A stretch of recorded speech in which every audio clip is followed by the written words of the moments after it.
ఇప్పుడు మైనారిటీ ఓట్లు కూడా బాగున్నాయి కదా. మైనారిటీ ఓట్లు అనేది బీఆర్ఎస్ అనేది చీలిక తెస్తుంది అన్న. చీలిక తెస్తుంది. చీలిక తెస్తుంది అంటే మైనారిటీలు ఎటువైపు ఉన్నారు? అటు వచ్చి బీఆర్ఎస్ చీలిక తెస్తుంది. మొన్న సల్మాన్ ని నామినేషన్ ఇప్పించి అవును రిజెక్ట్ అయినాక నవీన్ యాదవ్ రౌడీ అని చెప్పారు కదా. ఇప్పుడు మొన్న సల్మాన్ ని కూడా చేర్చుకున్నారు కదా. సల్మాన్ మీద 40 కేసులు ఉన్నాయి. పోక్సో కేసు కూడా ఉందని చెప్పేసి ఒక సమాచారం.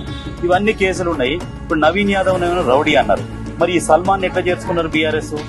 అది కేటీఆర్ కి తెలియాలి. బీఆర్ఎస్ కాంగ్రెస్ నాయకులు ప్రశ్నించాలి కావాలని. బీఆర్ఎస్ టీమ్ వాళ్ళకి తెలియాలి ఎలా జాయిన్ చేస్తున్నారు ఏందనేది వాళ్ళకి తెలియాలి. వాళ్ళ కోస్కో యాక్ట్ కూడా ఏదో ఉందని తెలిసింది. అవును, మరి వాళ్ళు చేర్చుకుంటేనేమో ఒకలాగా అంటే ఇంకొకరికి అసలు కేసులు లేకున్నా గానీ అక్రమ కేసులు పెట్టి రౌడీ షీట్ అనే ముద్ర వేయడం మాత్రం వాళ్ళకి వెనుక పెట్టిన విద్య. అది అంటే ఈ రకంగా ఉన్నారు. అయితే నవీన్ యాదవ్ ఖచ్చితంగా గెలుస్తున్నాడు అనేది అయితే మీరు క్లియర్ గా గెలవాలి. డెవలప్ కావాలి జూబ్లీస్. ఎందుకంటే స్లమ్స్ అన్న చాలా స్లమ్స్ ఉన్నాయి. కార్మిక నగరు, రేమత్ నగరు, బోరాబండ మా సైడ్ అయితే వర్షం పడ్డదంటే రోడ్ల మీద నీళ్ళు వస్తాయి.